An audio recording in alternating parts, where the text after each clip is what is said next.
another daily coding videos, guys. Kali ini kita lanjut lagi di React-nya. Kita bakal bahas sedikit aja tentang di installation, lanjutan dari installation kemarin. Tapi sebelumnya saya mau bahas tentang di function yang kemarin saya salah ya di video sebelumnya. Kenapa kok ini waktu saya ngoding ini salah gitu ya.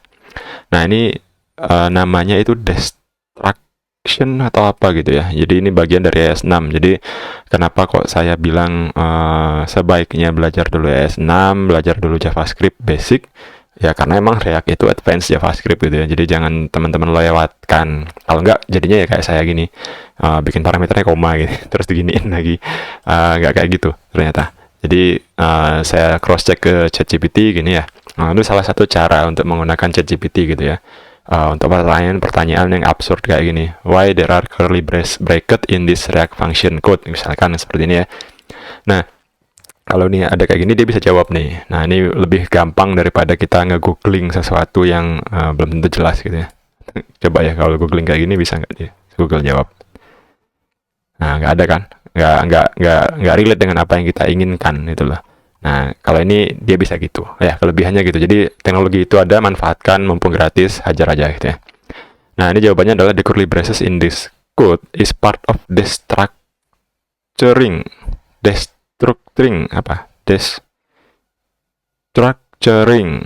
destructuring argument. Jadi kalau teman-teman googling lagi, nah nih destructuring JavaScript, ambil yang ES6.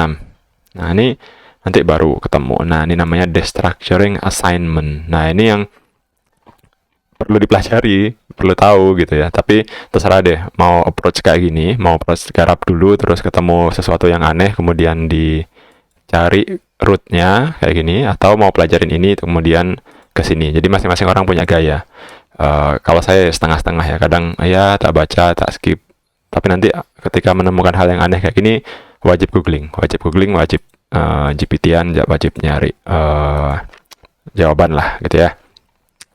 Nah, sekarang kita tadi sudah sampai di sini, kemudian kita masuk nih start a new React project. Nah, ini ada banyak ternyata. Jadi bisa pakai HTML file script ini yang kayak gini, itu bisa. Ada lagi yang pakai minimal toolchain. Minimal toolchain itu aksinya di sini ada highlightnya, great for learning. Jadi great apa ya? Bahasa Inggrisnya, latihan IELTS. Great for learning gitu ya. Nah, jadi kalau misalkan untuk belajar, rekomendasinya adalah ini, create React app. Sekali lagi nggak usah rempong dengan pendapat orang tentang create React app. Create React app tuh gini, gitu, alah nggak usah. Kita lagi belajar, kita nikmati aja prosesnya sampai nanti kita bisa punya pendapat sendiri tentang mana yang baik, mana yang buruk gitu ya. Jadi nggak usah pengaruh dengan apa kata-kata orang di forum gitu. Nah, if you are learning React, we recommend that you use Create React App. Nah, Create React App is the most powerful way to try React on and build a new single-page client-side application. It made for React, but it is opinionated ya about routing or data fetching. Jadi untuk belajar pakai ini dulu, nggak apa-apa. Nah, sekali lagi ketika ada dokumentasi dan ada linknya, itu berarti direkomendasikan untuk dibuka gitu ya. Ini kan simpelnya. Tapi kalau teman-teman lihat detailnya, Create React App itu ada di sini. Nah, di semua dokumentasi itu ada yang namanya getting started-nya. Nah, ini dibuka. Nah, di sini teman-teman tahu bahwa harus install Node.js, harus install npm, bisa pakai npx, bisa pakai yarn, bisa milih template gitu ya, macam-macam. Nah, di sini lebih detail. Tapi kalau di sini itu sederhana. Nah, nanti kita coba ya. Cek dulu. Sekarang node-nya. Node min.v. Nah, node saya itu versinya 19.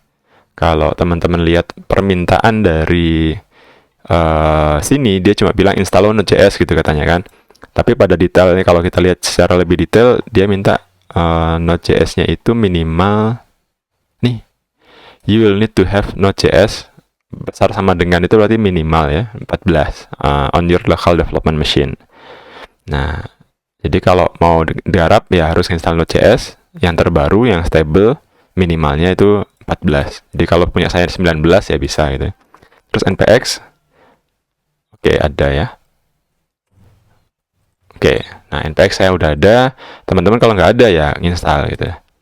Nah, dia contohnya adalah npx create react app mayapp gitu ya. Oke, sekarang kita clear. Nah, ingat kita perlu ini dia minta tanya gitu ya. Jadi kalau kayak gini npx npm install composer install dan lain-lain, kita perlu internet. Jadi teman-teman jangan lupa internetnya dinyalain gitu ya. Nah, kemudian dia bakal install following package katanya, ya kita iyain aja, nanti dia bakal download. Ada banyak warning, ada banyak apa ya, nanti kapan-kapan kita bahas sih apa sih ini gitu ya. Ini deprecated warning, jadi selama warning itu sebenarnya tuh ya nggak sampai nge-stop project gitu ya, tapi ya ada problem gitu ya. Oke, dia bakal downloading things ya, biarin dulu. Sekarang kita lanjut. Nah, nanti kalau misalkan sudah selesai downloadnya dan sudah selesai npm-nya, teman-teman bisa you can run your app with cd mayapp. Jadi di sini ya sama kayak bikin project Laravel gitu ya, composer create project Laravel/Laravel ya. Ininya kan Laravel/Laravelnya nih. Terus ini nama foldernya. Nah, ini juga nama foldernya. Nah, jadi kalau misalkan nama foldernya ini mayapp, maka nanti di sini ya, di atas ini mayapp, maka teman-teman di sini isinya juga mayapp. Kemudian untuk ngerunningnya adalah npm start. Nah, jadi beda kalau di PHP ya. PHP kalau di Laravel kita artisan serve gitu ya. Nah, kalau di sini kita pakai npm start. Kalau pakai Docker mungkin juga bisa, cuma saya belum pernah pakaiin Docker di front end dev. Nanti kita coba cari.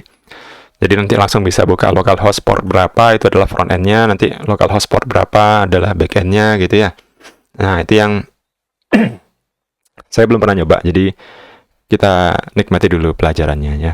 Belajar React pelan-pelan ya. Create React App doesn't handle back-end logic or database. Nah, ini dia disclaimer-nya. You can use it with any backend. Jadi kita bisa pakai dengan backend apa aja. When you build a project, you will get a folder with static HTML, CSS, and JS because Create React App cannot take advantage of the server. Jadi dia nge-handle benar-benar front end doang. It doesn't provide the best performance. Nah, ini udah diklaim sini ya. Tidak di-build for performance.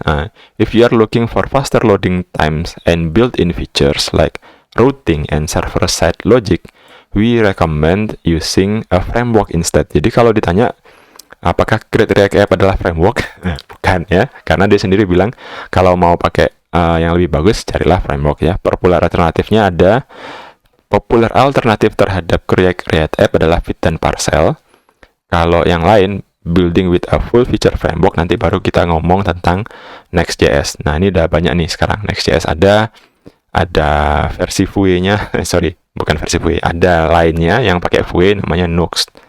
Kalau saya bilang versi Vue-nya nanti yang penggiat Vue nanti protes gitu ya. Nah, itu framework-nya. Jadi kalau React itu library-nya, jadi gini ya. React itu library, kalau Next itu framework. Nah, jadi mirip-mirip jQuery lah gitu ya si React ini. Kalau kita bilang ya. Disama-samakan ya, bukan sama. Nah, ini dulu. Sekarang kita lihat. Nah, ini udah clear nih, sudah selesai.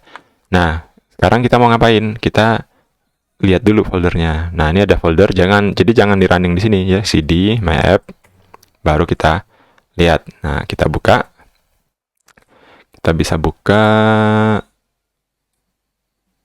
Oke, sebentar. Nah, di sini tuh kita dapat nih file-filenya. Ada node modules, ini mirip sama kalau yang dari PHP ya, berangkat dari PHP, ini sama dengan folder vendor. Jadi folder vendornya si composer, ini jangan hilang, jangan di-delete gitu ya. Dan juga jangan di-push ke GitHub repo ya. Nanti kamu nge-push black hole gitu, jangan. Nah, di sini ada src, file-filenya, kemudian ada folder public-nya. Nah, sekarang kita coba. Nih. npm start. Nah, npm start apa? Nah, ini buat teman-teman yang belum tahu, kita coba di sini ada. Jadi di setiap project JavaScript itu ada folder namanya package.json gitu. Bukan di setiap project JavaScript. Di setiap project yang pakai npm biasanya ada package.json. Di dalam situ ada yang namanya script. Nah, nih. Nah, ketika kita ngerunning npm start, maka kita ngerunning script yang ini. Jadi, sebenarnya kita sama aja dengan ngerunning React script start. Jadi, npm React script start, tapi kita bikin shortcut namanya start gitu ya. Sekarang kita bikin npm start gitu doang. Nanti dia bakal ngerunning nih. Ya. Oh. Starting development server. Oke, nah sekarang udah buka nih di localhost 3000. Nah, ini udah. Jadi udah nih halaman React-nya. Nanti kalau kita ngoding biasanya dia auto ini sih harusnya ya. Search ini kita buka app.js deh. app.js and save to reload. Jadi auto reload misalkan gini ya, tak save. Nah, ini dia sudah ke auto reload ya, sudah langsung berubah. Nah, itulah teman-teman, jadi flow-nya kalau misalkan mau belajar React bisa dengan memulainya dengan create React app dulu. Jadi nggak usah bingung, nggak usah, kok gini ya. Memang beda dengan development-nya PHP. Kalau PHP butuh server, kalau PHP butuh Apache atau Nginx, butuh XAMPP misalkan kayak gitu. Kalau ini nggak, ini kita build something di browser. Jadi di browser inilah yang mikir gitu ya. Browser inilah yang ngerenderkan. Datanya dapat dari mana? Nanti datanya dapat dari backend. Backendnya siapa? Bisa Golang, bisa PHP, bisa Rust, bisa Python, bisa sembarang. Yang penting formatnya itu JSON, API minimal gitu ya. Nanti akan ke teman-teman akan berkembang lagi sampai nanti udah nggak pakai JSON, kita pakai GraphQL misalkan. Ya boleh-boleh aja. Jadi si React ini dia bekerjanya di browser ya, di browser sini, di Mozilla-nya ini, di Firefox-nya, di Safari-nya, di Google Chrome-nya. Dia itu bekerja di client ya, benar-benar client side. Jadi bukan sesuatu yang kita render dari server kayak PHP gitu ya, enggak. Nah, ke depannya nanti teman-teman bakal belajar datanya dari mana. Nah, datanya itu yang akan kita proses dari backend. Nah, apa yang ada di depan sini itu semuanya diproses oleh yang namanya browser. Jadi secara look and feel gitu ya, selama dia nggak connect ke backend, ini akan jauh lebih cepat daripada teman-teman ngoding yang pakai PHP base. Kenapa PHP base harus di masukin server dulu, terus di return. Nah, kalau ini nggak, ini langsung direct di browsernya. Jadi sekarang browser yang kita pakai itu sudah powerful guys. Ini dia bisa render halaman. Dia juga bisa kita kasih task-task sederhana yang bisa kita proses di browser. Tapi efeknya adalah sekarang teman-teman ketika googling atau apa, itu browser itu semakin lama semakin makan banyak memori gitu kan ya, karena emang dia kemampuannya semakin hebat. Nah, itu aja. Nah, jadi kalau kita main React, maka datanya itu dirender oleh si browser kita. Oke, ini dulu. Mudah-mudahan paham ya teman-teman, gimana cara bikin projectnya. Bisa pakai create React app, harus install ini. Kalau ini nggak bisa, kenapa? Berarti kita perlu cek ke dalam bahwa butuh Node.js-nya minimal 14, butuh yang namanya npx. Misalkan belum ada npx-nya, tadi saya sudah ada npx-nya. Kalau belum ada, npm install npx-nya dulu. Nah, ensure npx use the latest version. Biasanya kalau nginstal npm, biasanya ikut udah npx-nya. Nggak tahu kalau sekarang ya. Kalau dulu sih ikut kayaknya. Pas saya nginstal, pokoknya npm tiba-tiba udah ada aja gitu. Jadi kalau teman-teman belum ada ya, npx ya, comes with npm 52 and higher. Ya nanti lihat aja lah. Ini perlu. Atau pakai yarn, boleh juga. Nggak ada salahnya. Jadi sama aja. Oke, itu dulu. Maybe next video kita bakal bahas lebih dalam apa sih isinya di dalam React app. Thank you yang udah nonton. Jangan lupa teman-teman bisa support di Saweria. Bisa ada QR code-nya di kiri bawah.